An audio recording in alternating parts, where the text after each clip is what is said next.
Each project was specifically designed to take into account the country's history, their culture, and overall stance on veganism when it was developed. And so our strategies and tactics, of course, vary to fit each country. Our largest project is in Sri Lanka, where up to 70% of the population are actually Buddhist. And we have 18 regional coordinators who partner with Buddhist institutions, so temples, Sunday schools, but we're also going beyond. We're going into women's groups, medical centers, army and police posts, anywhere people will listen to us to talk about plant-based eating through the teachings of the Buddha. Last year alone, we did over 1,600 presentations to just under 150,000 Buddhists all over the island nation. We've also created the very first vegan cookbook in Sri Lanka, which we distributed to the temple and temple attendees for free. And the temples actually, so there's this issue in Sri Lanka where folks are bringing stray animals to the temples for them to take care of. And the temples don't have the resources to take care of them. We're talking, cats and dogs. So we work with local volunteer vets who treat the animals, which is a really great way to directly care for those animals. But it also opens the door for us to pitch our diet change presentations. In the past, in Sri Lanka, we've worked with local organizations to try to pass the animal welfare bill, which has not been updated since 1907. We were not able to get it to a vote, which is largely in part due to the Minister of Agriculture, but we had half of Parliament recorded videos saying that they would vote yes. And unfortunately, there's a whole new round of Parliament members today. So that's our work in Sri Lanka. There's a lot of things there that I really love. The whole cat and dog thing is so interesting that people obviously assume that a Buddhist temple is a place you can come to if you're worried about an animal. And of course, they don't have. I mean, they're not shelters; they wouldn't have the. But the fact that that connection exists and that you're trying to not disappoint those people and say, no, this isn't where you come to if you have a problem with an animal. Actually, but we can, it is, and we can give you. That seems hugely important. And the political thing too. I think I've heard about that campaign in Sri Lanka to update the Animal Welfare Act, and I didn't have this update, which is, I guess, unfortunate. But it sounds like the campaign is continuing. So, what about Vietnam? Is it different or basically the same? Yeah, so Vietnam is drastically different. The lineage of the Buddhist monks in Sri Lanka, they do consume animals, but in Vietnam, they take a vow to not consume animal flesh. They still eat eggs and dairy. But we focus primarily on the lay community since the monks are already not consuming animal flesh. So there we host youth Dharma retreats with an emphasis on compassionate to all beings. And attendees are encouraged to invite all beings into their circle of compassion while they're meditating and enjoying vegan food that we co-sponsor with local organizations. The project is led by the student of the famous monk Thich Nhat Hanh, which, if you're Buddhist or not Buddhist, just about every vegan has shared a quote from Thich Nhat Hanh because he's very pro-veganism, very pro-animal. And we have his student, which is incredible. He's actually the head monk of an ancient pagoda in Hanoi. So we conducted a study at the beginning of the launch of this project, and we learned that most people were afraid of eating vegan full time since they eat vegan already in the temples because they think it'll make them weak, it'll make them sick, which we know is not true. So we combated this by collaborating with a local plant-based nutrition science foundation that actually work with vegan doctors to conduct health seminars to the public. They do some small cooking instruction, and I've been to these events a few times, and people are really eager to learn this information. It's not as mainstream as it is here in the US. It's very rare for there to be a vegan doctor, especially in Vietnam. So we're really fortunate to have found this other organization to work with.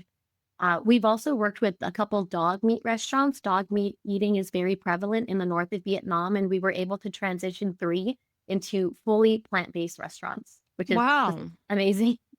Yeah, I mean, it's one thing to go from dog meat to going to pigs. Like, there's a lot of campaigns for that, and I understand it, but doesn't really get you that far. But to go from dog meat restaurants to plant-based restaurants, that is very powerful.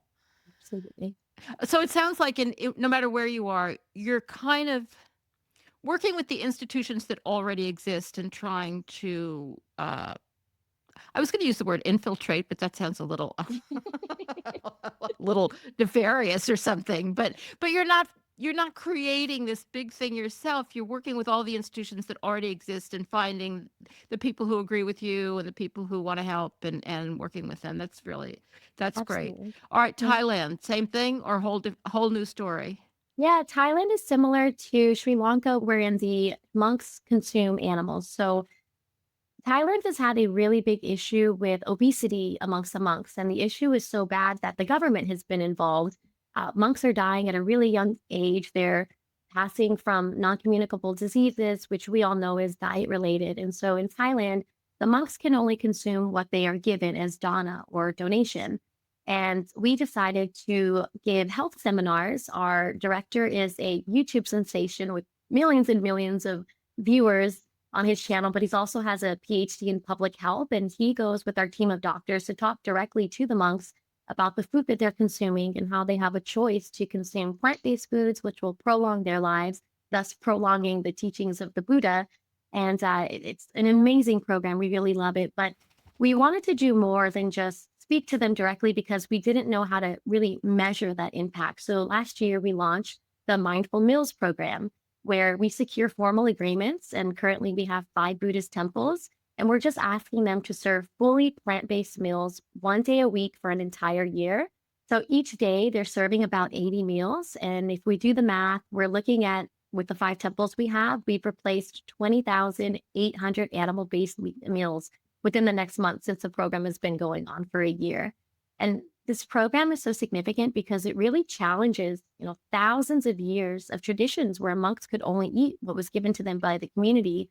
But now we're able to advertise at the donation site where the food is being dropped off with massive billboards, which foods are beneficial for the health of the monks and which are going to cause health issues amongst them. And, the community has a deep commitment to keeping the monks alive and obviously continuing the teaching. So we've been received really well here. And we've actually been asked personally by at least 10 monks in surrounding temples to come and give these presentations and to enact the Mindful Meals program at their temple. And obviously, funding is really the only thing that's preventing us from adding more temples on. But we hope to increase this one day because the impact is there. Everything you're telling me is so interesting because I really wanted to talk about, but in a different context, the monks only eat what is given to them. And it also becomes an excuse. Well, if it's given to me, I can eat it.